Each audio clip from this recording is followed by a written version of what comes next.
Smelly cat, what are they feeding you? There you go. Everybody, smelly cat. I don't know if you remember the TV show Friends. I know you never watched it, But I'm of course aware of it. Yeah, of course, a lot of people. So that's Lisa Kudrow, who had the character Phoebe Buffay on that show, and With her smelly cat. I wasn't aware of the smelly cat thing. We might have to ask her about the smelly cat. We are obligated to, I believe. But this morning, let's welcome Lisa Kudrow to the show. Good morning, Lisa. How are you? I'm okay. How are you? I am good. I'm enjoying the New England weather now. And of course, everybody wants to know, do you still have the smelly cat? Huh. Sorry, I had to ask it that way. Yeah. So you've got this. Now, you're involved with this really cool show. I was reading a little bit about it. It's called Who Do You Think You Are? And the premise behind this is really cool. What's the premise of the show?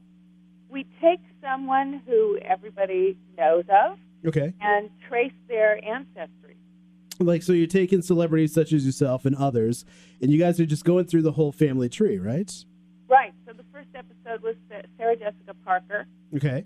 and she thought that they were just a family of recent immigrants. Sure. And it turns out they go way back, very deep roots in this country, back to colonial times. Now that's what.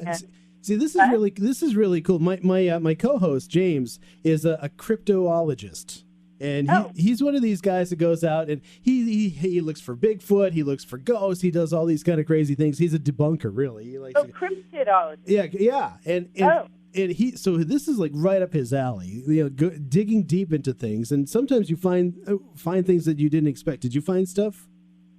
Oh my, yeah! Every episode is a surprise for the person who's, sort of on this investigation. Sure. And it's really just fun to watch and interesting to see how you find documents and how one thing can lead you to another document. And it's sort of like an investigation mystery, and then it can be pretty emotional too. By the way. Right. Because it's not an easy planet. So the people who came before us usually endured some struggle and survived it, and then that's the only reason any of us are here. Sure. I mean, I often think about that too. You never know. Like if my dad, or if my mom wasn't walking her dog on one faithful day, my dad never would have met her, sort of thing. Right. And when you think of things like that, it blows up. And of course, early on, people had a lot of struggles in order to stay alive. Right. Exactly. I mean, it's if our great-great-great-grandparents just knew that we had enough to eat, I think they'd be so proud. Now, have you always been? Yeah, have you always been kind of into your genealogy or anything like that? You personally? My father was. I mean, he is. He put together a huge family tree. But I became interested in this by seeing the show. It's a Sure. British show. Right. And I was working in Ireland and saw it on the BBC and thought, well, that's the most fascinating thing I've ever seen. Yeah, because sometimes like this, if it's just kind of a show that like just brings facts out, that's not as exciting maybe as putting the whole story together. Right, because you see the person, like Emmett will say, I want to know, wow, so Mariah was a slave and she's listed as a mulatto, so who was her father? Right. And if she was owned by slave traffickers, how was she able to keep her children with her? Right. That's not normally what happens. So, you ask these questions and we take the next step to try to answer them. Now, how do they go about finding all the information? We have a research team that's helping, so they do research before we even start. Mm-hmm. And then the person asks questions, then we have to find other documents too, because while we're shooting someone, they have a good question.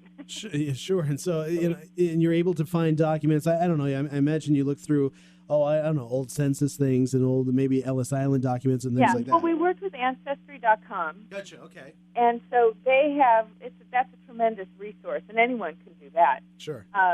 Did you find anything when you were looking into your past? Did you find anything that really shocked you or surprised you, or something that you didn't realize?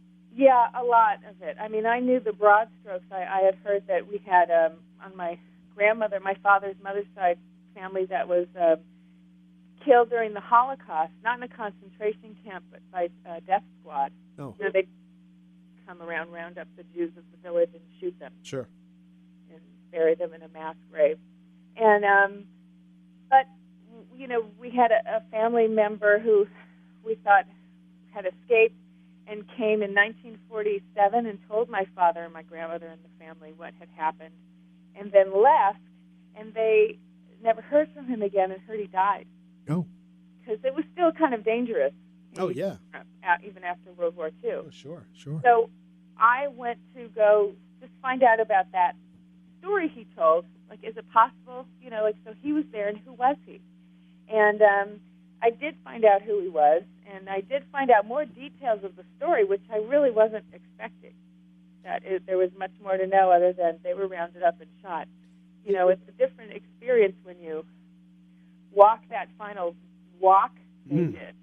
Well, and it's amazing too how much research and how much people can really find with Ancestry.com and the other researchers, because I know trying to look at some of my history and stuff, a lot of it was burned during Hitler's regime. He was burning books left and right, burning documents. So a lot of my ancestry stuff is burned during their period of time. So there's a big hole.